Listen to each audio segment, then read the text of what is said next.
Waalaikumsalam warahmatullahi wabarakatuh. Ini dengan kakak siapa? Saya dengan Laila Sana. Kakak Laila, dipanggil kakak Laila. Ya. Laila sekarang lagi masih sekolah, apa kuliah atau kerja? Saya kuliah masih di Universitas Nurjadi. Sudah semester berapa kak? Semester 4. Terima kasih sebelumnya sudah meluangkan waktu untuk hadir di sini. Nah, sebelum kita mulai, saya akan menyampaikan bahwa semua yang kita ceritakan, kita bicarakan di ruangan ini akan saya jaga kerahasiaannya. Nah, jadi tujuan kita di sini ini untuk mencari solusi tentang terkait apa yang kakak alami saat ini. Jadi kakak tidak perlu sungkan atau takut untuk bercerita. Apa kakak bersedia? Baik, saya bersedia. Baik, sekarang coba ceritakan apa yang kakak rasakan akhir-akhir ini.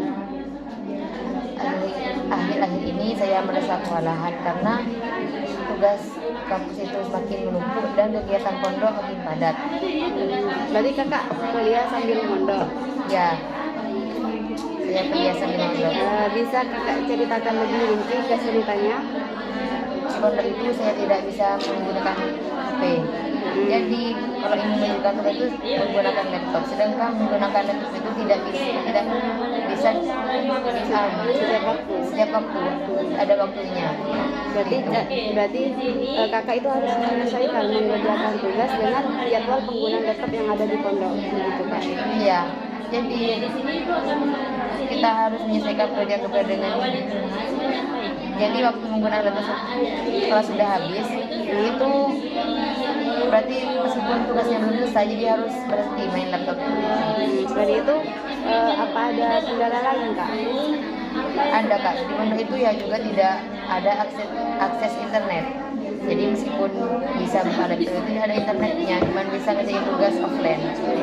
Berarti kakak itu harus mencari referensi ketika ada di kampus.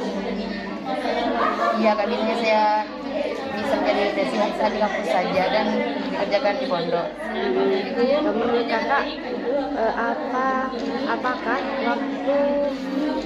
waktu yang kakak miliki ketika di kampus sudah digunakan dengan baik untuk mencari referensi? Sebenarnya belum kak. Bisa diceritakan kak? Biasanya setelah kuliah itu masih ada waktu. Niatnya emang awalnya mau cari referensi, mau bikin tugas, tapi sudah keenakan scrolling sampai waktunya habis dan disuruh cepat balik pondok. Jadi sudah terlewatkan waktunya itu. Lalu apa yang terjadi setelah itu kak? Jadi sampai di pondok saya sadar tadi belum cari referensi seperti itu ya. Nyesal lah. Jadi kesempatan yang sebenarnya kakak gunakan untuk mencari referensi justru terpakai untuk hal lain begitu kan? Ya. Kira-kira apa dampaknya ketika hal itu terjadi?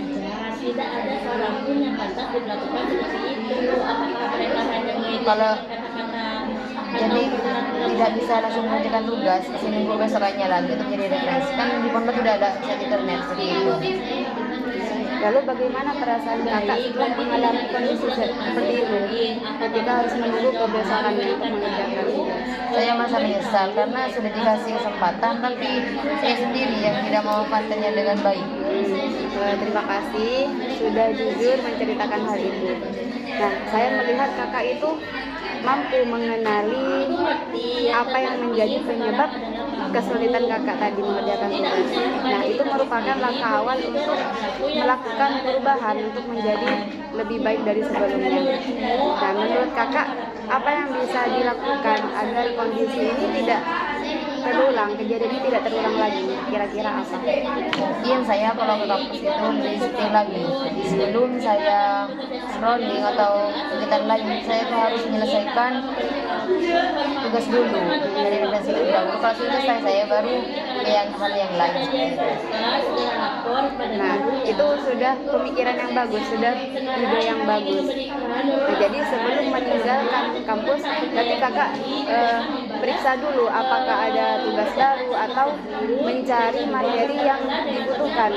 Nah, dengan begitu, ketika kakak sudah berada di pondok, jadi kakak memiliki semua bahan yang akan dikerjakan. Ya kak, selama ini saya baru mencari referensi kalau sudah mengerjakan tugas. Selain itu, bagaimana kakak membuat daftar prioritas tugas? Misalnya, mana yang leadernya paling dekat, mana yang membutuhkan referensi lebih banyak, dan mana yang bisa diselesaikan lebih cepat. Saya rasa itu akan membantu kak. Baik, ingat kamu adalah siswa yang berharga dan memiliki banyak potensi. Jangan biarkan perasaan. Kemudian sebelum jam penggunaan laptop dimulai, kakak ini bisa membuat kerangka atau poin-poin tugas di buku tulis. Nah, jadi ketika laptop itu sudah diperbolehkan digunakan, jadi kakak itu tinggal mengetik dan tinggal menyusun tugas tanpa membuang-buang waktu. Wah, saya belum pernah mencoba cara baru itu kak. Menurut saya itu lebih efektif kak, apalagi waktu penggunaan laptop di pondok itu terbatas. Nah, semakin banyak persiapan yang dilakukan sebelum membuka laptop, semakin maksimal pula waktu yang kakak miliki. Baik kak, saya akan mulai membiasakan diri seperti itu. Nah, bagaimana dengan penggunaan medsos di kampus kakak, medsos kakak? Saya akan mencoba menahan diri untuk tidak membuka media sosial sebelum semua referensi yang saya butuhkan sudah diunduh. Bagus itu. Berarti kakak tidak harus berhenti menggunakan media sosial. Nah, tetapi kakak itu mencoba membuka media sosial itu sebagai refreshing, sebagai reward setelah kakak melakukan tanggung jawab kakak. Nah, dengan begitu kakak itu tetap bisa istirahat, bisa refreshing setelah tanpa mengorbankan tugas kuliah kakak. Iya kak, saya setuju. Nah, dari cerita yang kakak sampaikan, saya melihat bahwa kakak itu sebenarnya mempunyai semangat untuk belajar dan menyelesaikan tugas. Tantangan yang kakak hadapi bukan hanya karena aturan di pesantren, tetapi juga bagaimana kakak memanfaatkan kesempatan yang ada ketika berada di kampus. Ya kak, saya baru sadar kalau selama ini saya masih sering menunda dan mudah terdistraksi. Ya, tidak apa-apa, yang terpenting kakak itu sekarang sudah sadar, sudah menyadari dan memiliki rencana untuk memperbaiki diri. Nah, saya yakin kakak itu mampu menjalankan sedikit demi sedikit. Nah, baik dari pertemuan kita hari ini, saya menyimpulkan beberapa langkah yang bisa kakak lakukan. Yang pertama itu memanfaatkan waktu ketika di kampus untuk mencari referensi sebelum pulang ke pondok, sebelum balik ke pondok.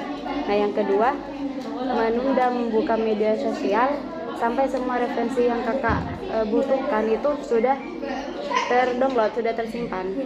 Nah, yang ketiga itu membuat daftar prioritas tugas sesuai dengan deadline-nya.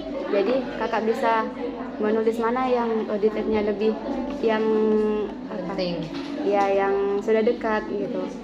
Nah, terus kakak bisa menyusun kerangka tugas di buku sebelum jam penggunaan laptop dimulai. Terus menggunakan waktu penggunaan laptop itu di pondok secara fokus untuk menyelesaikan tugas. Apakah rencana ini sesuai dengan kemampuan kakak? Insya Allah sesuai kak. Saya merasa lebih tenang karena sekarang sudah memiliki cara yang lebih jelas untuk mengukur waktu. Kalau begitu alhamdulillah ya. Saya berharap kakak bisa mencoba langkah-langkah itu selama 1 minggu ke depan. Nah, nanti ke pertemuan berikutnya kita akan melihat bersama bagaimana perkembangannya. Semoga Allah memudahkan setiap ikhtiar kakak dalam menjalankan amanah sebagai mahasiswa sekaligus santri. Amin. Terima kasih banyak atas bimbingan dan sarannya kak. Sama-sama, tetap semangat ya, jangan ragu untuk datang ke sini lagi. Nah, jika ada sesuatu yang ingin diceritakan lagi, boleh datang lagi ke sini ya. Terima kasih. Mungkin segitu ya. Sudah kita akhiri. Wassalamualaikum warahmatullahi wabarakatuh. Waalaikumsalam warahmatullahi wabarakatuh.